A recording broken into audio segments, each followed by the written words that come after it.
and help to link particular aspects of its culture to particular aspects of its social structure. In that sense, institutions are the pillars of any social system.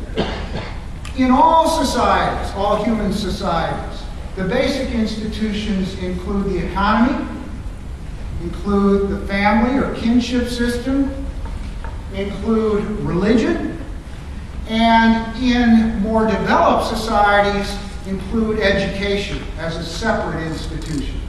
So education is an institution. Texas University San Marcos is an organization contained within that institution and bound to some degree by the values, goals, beliefs, and norms that define the institution of education. Next slide, please. So, one particular aspect of American culture that we thought and continue to believe has some relevance for understanding crime patterns is what we call the American dream. It's not just what we call it, that's a common expression. How many of you have heard the expression, the American dream? Right. It is an important part of our culture. And we define it this way, and I don't think our definition is unique to us.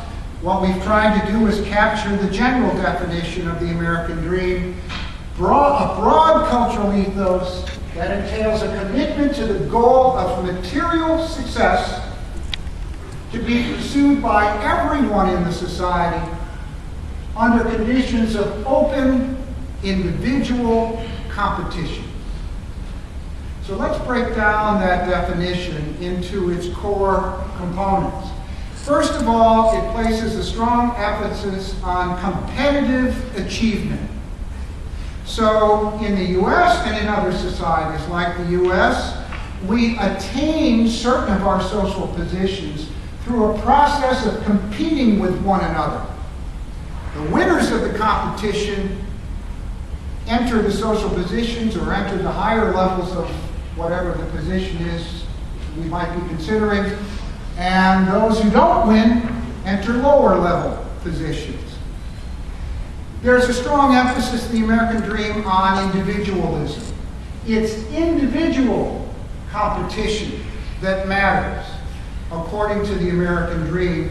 So the fact that, in principle, you may have been born into a particular social group should not be relevant for purposes of competing for social rewards. It's your individual qualities that matter, according to the American dream. Now, some of you might be thinking, yeah, but it does help to have been born in one group than another, right? Absolutely. The American dream is an aspect of culture. It's an aspect of our values and beliefs. It doesn't necessarily always and everywhere conform to reality. All right? There's an emphasis on universalism. The American dream, in principle, applies to everyone or nearly everyone. We exempt small children from it, perhaps. But in principle, all persons in the society are subject to the encouragement, the desires, the commitments, and indeed the requirements contained within the American dream. And finally, and most importantly, what are we dreaming about in the case of the American dream? We're dreaming about primarily material success, economic achievement.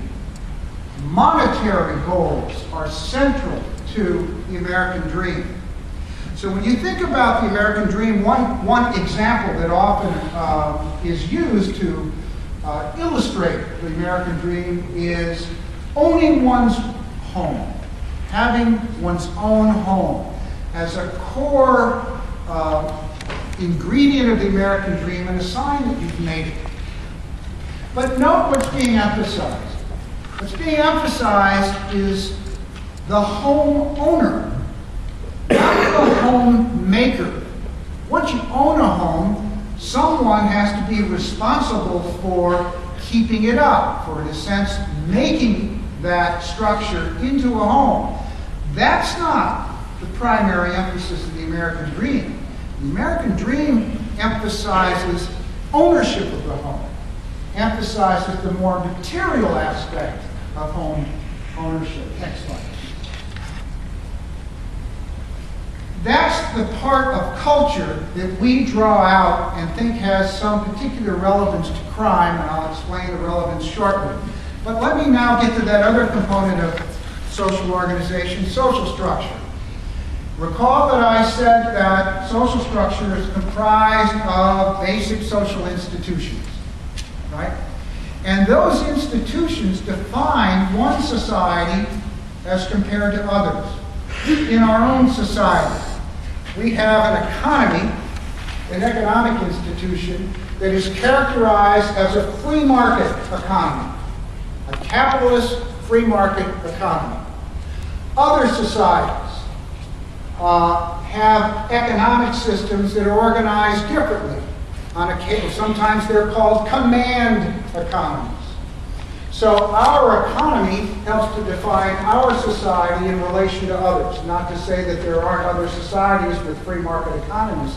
Our family system is defined primarily in terms of the so-called nuclear family, right? Other family systems are organized differently. Our education system is organized somewhat differently than education in other societies. Our political system is a democratic political system, contrasting it with societies in which the political system is more authoritarian. So the nature of the institutions in a society help to distinguish one from society from others.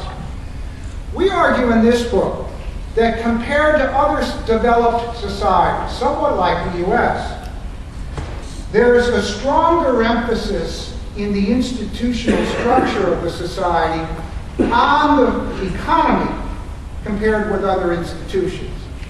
The economy in the United States, relatively speaking, we argue, dominates the institutional structure. And I'm going to explain what we mean by that in a moment. But I am not suggesting that the economy dominates all other institutions so that they are pitifully weakened and don't matter. We know that that's not the case. We know that the family system, though we bemoan its weakness all the time, remains a strong institution. We know religion remains a strong institution. We better hope that education remains a somewhat strong institution. So I'm not suggesting the economy obliterates other institutions. What I am suggesting is that relative to other developed societies, our free market economy is more powerful and has